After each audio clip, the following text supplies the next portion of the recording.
we're going to be diving into a topic that has triggered so many arguments between Germans and Americans and the world alike.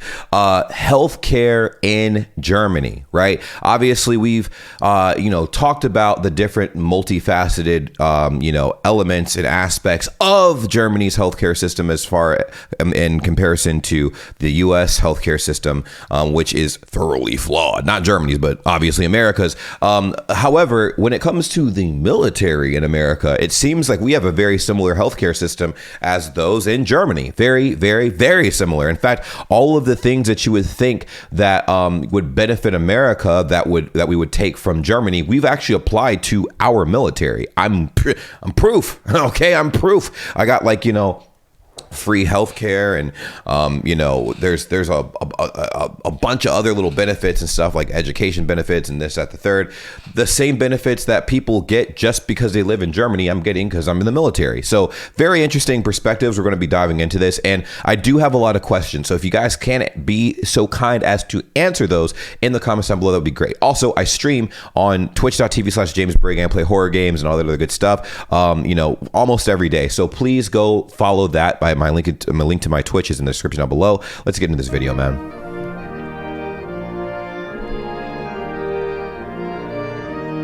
The last international healthcare system we covered, Singapore, got a great response from all of you. This week we head back to Europe. Specifically, we're going to Germany. Okay. Their universal healthcare system is based on the principles of Bismarck, which say that the state should provide only for those unable to provide for themselves. Mm-hmm. It's a private insurance system, and it's the topic of this week's Healthcare Triage. Nice. This is going to be interesting. I want to really see, we kind of understand because there have been a lot of other videos we've checked out in the past, but I want to see if there's anything that this video offers that other ones have not, where we can establish an open conversation where I give you guys my perspective on the American side of things when it comes to healthcare versus the German way of doing things. I mean, you guys have heard it before, but there's some new information that I wanted to kind of bring to you guys' attention. Health insurance is mandatory in Germany. Everyone has to get it. Before 2000, at one point, it was not in America, and it is now mandatory in America as well. 2009, some of the richest people in Germany could choose not to buy insurance, but that's no longer the case. Insurance is sold only by nonprofit private companies. Wow. There are more than 130 of them, and they're also known as sickness funds. There's statutory health insurance, or SHI, or voluntary private health insurance, or PHI. PHI covers some of the benefits that SHI doesn't, but most are minor. See, I did not know about this at all. Statutory health insurance, which is SHI, or private health insurance, which is PHI. Interesting. Oh, there's co-pays with this. Y'all have co-pays? I heard that the co-pays you guys pay aren't even that much. It's like $10-20 depending. It also gets you access to some better amenities and covers some co-pays for other services. 86% of Germans are covered by SHI and 11% by PHI. As with other universal systems, the insurance is pretty comprehensive. Coverage includes preventive services, hospitalizations, outpatient visits, prescription drugs, mental health, dental care, mental health. That's actually really cool. You know what's crazy? I feel like mental health is one of those things that is not covered by the U.S. health insurance, and I can't verify that. That's just a statement I'm making because when people say, "Oh my God, they need professional help," somebody says some crazy stuff, does some crazy thing, and people immediately say, get some professional help. That is the one thing that we talk about here in America. They say that also worldwide, but let's talk about that specifically in America. What does your health insurance entail, right? I don't know every little detail of it, but I can say that more often than not, mental health, services like, seeking therapy and all that other good stuff is generally not covered under your health insurance plan. I mean, unless you seek out a health insurance coverage plan that does include that. So a lot of times you have to pay out of pocket. And since a lot of people cannot afford health care in America, at least to the degree that they would like to, they fall short of getting that help because, it's not affordable. I mean, you guys understand, right? I mean, you guys have seen it. It's been advertised to the world.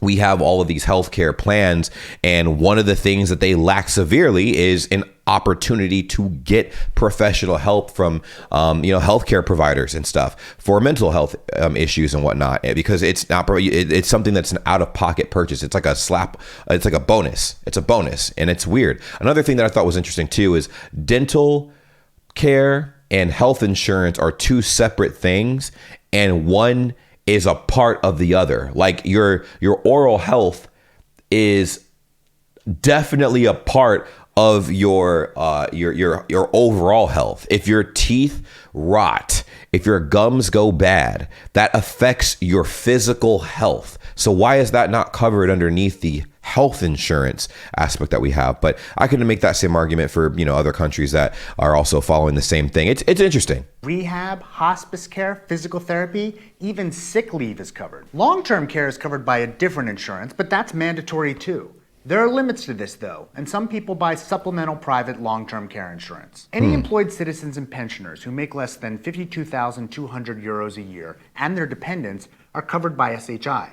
Anyone who makes more than that or who is self-employed can choose to get the SHI or buy PHI. About 3/4 of people choose the SHI path. There used to be no copays for SHI, but some were added in 2004. They were about 10 euros for a doctor's visit. But in 2013, most of those were removed again. There are still copays, 5 to 10 euros for prescriptions, but lots of drugs are still free, 10 euros a day for hospitalizations, and 5 to 10 euros for medical aids. 10 euros a day for hospitalizations. You know how ridiculous that sounds to me? Now, me being in the military doesn't sound ridiculous at all because there's no hospital pay. I got to pay anyway. Anyways, out of pocket, nothing. But as a U.S. citizen that's not in the military, for hospitalizations on a daily basis, right? Only having to pay $10 or euros is insane. That's nothing. That's a giant nothing burger. Because in America, you're paying literally thousands of dollars per day. They jokingly say the U.S. hospitalization system, right, is the equivalent of what you would pay for like a 5-star hotel, top of the line, even though the health benefits are not top of the line, for what you pay, right? You do not get the best bang for your buck with what you're paying. It's insane to me. Deductibles can vary by plan. There's no cost sharing at all for kids, and a cap on out-of-pocket payments at 2% of household income. That number is 1% if you have a chronic illness. Out-of-pocket spending accounts for just over 13% of all healthcare spending in Germany, making it slightly less than Canada, comparable to the US, but much more than France. About 72% of healthcare spending is public spending, and just over 57% comes from SHI. Employees or pensioners pay an 8.2% tax on their wages up to 47,250 euros. Wages above that are exempt from the tax. Employers contribute an additional 7.3% tax. The contributions are all put together and then spread out amongst the nonprofit SHI funds. If a fund runs low on money, it can charge the members a bit extra. In 2011, 13 of the 156 funds did so, to the tune of about 100 to 180 euros a year. PHIs are considered private health spending. There were 42 of them in 2011. Slightly more than half of them are for-profit. Okay. The other slightly less than half are non-profit. The premiums are risk-based on entry into the program, meaning that older and sicker people pay more. Employers make contributions to PHI as they do for SHI, but the employee contribution is higher. PHI is still tightly regulated by the government to protect consumers, though. Okay. Laws also encourage competition between the funds. Doctors belong to regional associations, which negotiate contracts with the various sicknesses. I've heard this. It's almost like certain doctors won't even take certain insurances and stuff like that. From what I've heard from you guys, I'm not sure how accurate that is, but I did hear that like if you have certain health insurance, if you go through certain health insurance agencies, doctors can choose which ones they will and won't take. And that's well before you even get to that doctor. So if you're like, oh yeah, I'm being treated for this, like, you're going to have to get that doctor over there because, we don't take that over here, bro. We don't take that company over here because it's how they get paid, right? It's how the pay is administered and, how much they get paid. So I guess that makes sense. Still better than the US system, but dang, it is crazy. So I guess it would be better. I guess my question to you guys is, what would be better? PHI or SHI? I personally obviously think that PHI would be better if you could afford it, but if not, then obviously SHI, because everybody has SHI. But PHI seems like it would cover far more than SHI does, but yeah. Outpatient docs work in private practice for the most part, with 60% in solo practices, 25% in dual practices, and the rest in group practices. Mid-level practitioners, like physician assistants, are also employed in most offices. About half of physicians in SHI programs are family docs, and about half are specialists. Patients can choose any primary care physician, specialist, or hospital that they like. There's no real gatekeeping mandate, meaning that people can go to see specialists without first getting the permission of their primary care doctor. Although some funds do offer them, and offer incentives for using those gatekeeping functions. Oh, wow. A relatively small number of people do, though. Most docs work in a fee-for-service way based on negotiated rates. There are preset maximum numbers of patients per practice, as well as reimbursement points per patient. This means that there are limits on the number of patients and number of treatments for which a doc can be paid each year. Whoa. What? This last part doesn't make any sense. If a doctor goes over, they may not be paid. Hold on. There are limits on the number of patients and number of treatments for which a doctor can be paid each year. If a doctor goes over that, they won't be paid. But that doesn't make any sense. Why would they not be paid for going over the amount of patients and treatments for, for the patients? It doesn't make any sense. Why? Why is that? If a doctor goes over, they may not be paid. What? About half of all hospital beds are in nonprofit public hospitals. Okay. An additional third are in private nonprofit hands. The rest are for-profit, and that percentage has been growing. Most hospitals salary doctors who don't also work in the outpatient setting. Oh, wait a minute. I thought doctors were salaried already. I mean, no matter where you were, I thought they were already salaried, but they get paid an astronomical amount of money, regardless of where you work. The Federal Joint Committee decides what to cover and how to define quality. The Institute for Applied Quality Improvement and Research in Healthcare is responsible for quality assurance. Hospitals are mandated to report on 27 indicators so that they can be publicly compared. The country tries to control costs in a number of ways. There are a number of voluntary insurance schemes to do better disease management. Germany uses reference pricing with respect to drugs to try to get citizens to choose cheaper options. Basically, that means that the insurance will pay the amount of a cheapest drug in a class. That makes sense. Is that a good thing per se? I don't know, but it's better than nothing. If patients want a more expensive one, they have to pay the difference themselves.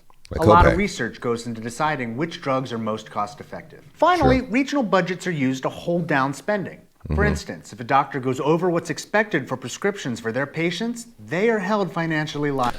That makes sense. Okay, now that makes more sense as to if the doctor goes over the number of patients and treatments that they need to provide for the patients, right? So it's like there's a cap, right? If you go over this cap, that means the hospital has to go out of its pocket to provide that doctor with the extra, resources for those patients, which means the doctor has to reach into their own pockets and pay for those treatments and pay for those things for the patient themselves, since they had a quota, right? They could not go over the quota. They could meet the quota. That's fine, but if they go over the quota, that now that digs into the pockets of the hospital, and therefore causes the hospital to have to shell funds for more resources, which means as a penalty, the doctor who has now done that has to shell more funds for the resources. This is very thorough, in depth. This is a whole different angle to the German healthcare system that I have never seen before. This is nuts. If there's any stories you guys have or experiences, please let me know in the comments down below.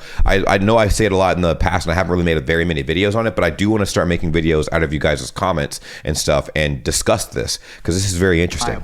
In 2011, Germany spent $4,495 per capita on healthcare, or about 11.3% of GDP. Okay. That puts it on par with France. It's expensive, except for the US, which is insane at $8,508. You heard that? Per capita, Yo. 17.7% of GDP. Yo. But unlike some other countries, Germans have great access. More than 3/4 of Germans are able to get same-day or next-day appointments with their doctor. See, that's not a thing here. That is not a thing here, bro. Doesn't matter what type of healthcare insurance you have, bro. It's becoming more common now. You talk to your healthcare provider, they're able to get you an appointment maybe 2 months out, 2 to 3 months out. And after the pandemic, bro, woo, you're going to be lucky. So I'll put it this way, right? I had to call my healthcare provider to schedule an appointment for my dental thing, whatever. You want to take a guess how long it took? You want to take a guess when my next dental appointment was. From the day that I called them, I'm like, what is the soonest date I can come in to get my teeth cleaned? My teeth checked up on. Well, I'm waiting. 6 months, because they were backed up from the pandemic and stuff. So imagine on a dental side, that's what was going on. On the health side, same thing. 2 to 3 months waiting to just get seen by your healthcare provider. And once they give you a follow-up, the follow-up is another 2-3 months out. So you might be dead and gone by the time you have to go visit your healthcare provider again. You know what I'm saying? So it's emergency room or nothing. You know what I'm saying? Putting them at or near the top of the developed world. Quality is generally good. Life expectancy at birth is 81 years, making them 24. Hey, look at South Korea's life expectancy, 81. United States is 79.8. That's crazy because South Korea, I ain't gonna lie, it has a lot of pollution out here, but it's a great country. They have a lot of other things set in place that allow people to live longer. It's a very active country. U.S., not so much. Canada, it's 84 for like the average life expectancy. That's crazy. What about Germany? Where's Germany in there? 81? It's matching South Korea. Okay. All right. I like it. That's behind Singapore at 84, Canada at 82.5, and France at 82.3, but ahead of the UK at 81 and the US at 60. Also, you got to factor in the fact that the US is kind of violent. So, I mean, there's that. In infant mortality, it beats most, if not all, of those countries. Germany has an above average number of physicians and nurses. They have a below average number of CT and MRI scanners. I did hear in general that Germany has one of the best, I Mike Tyson there real quick, but one of the best healthcare systems in the world, hands down. I have some friends that live in Germany currently. Obviously, I have people who were born and raised in Germany, and both groups have agreed that the hospitals that are over there and the healthcare that they have received has been top of the line, especially for all the people who have previously visited or lived in America at some point and went from America to Germany. It's remarkable. So seeing this is it's a different beast, and getting all of this information is very shocking. Their preventable mortality rates are well below OECD average. A 2012 study found that Germany outperforms the United States and sometimes the UK in preventing death. Oh my gosh. To France though. Downsides? Yeah. Because doctors are spread out so much, there can be gaps in knowledge about what patients have and what's been done. Surprisingly for Germans, it's somewhat inefficient. The fee-for-service model encourages more care, which some think goes too far. And some doctors hate the system, which can penalize them for doing too much. Germans worry that differences in physician salaries may lead to a primary care shortage in the future. Self-employed people also pay a lot for care, since they're responsible both for the employer and employee contribution. Yeah. Finally, some claim that systems that employ tiers of coverage, specifically the SHI and the PHI, often lead to the wealthy doing much better than the not wealthy. But it's worth noting that the vast majority of people choose the SHI option. What keeps of course. It's cheaper. Keeps the public and the private option so close in terms of quality, costs, and benefits? Likely it's the German government, and there's a lot to be said for it. Crazy. Well, let me know what you guys think in the comments down below. Follow me on Twitch. Link is in the description down below. And give me your thoughts and feelings. I want to make a video out of your comments. So reach out to me on Discord. I will also try to link that in the description down below if I can remember. And that's enough internet for today.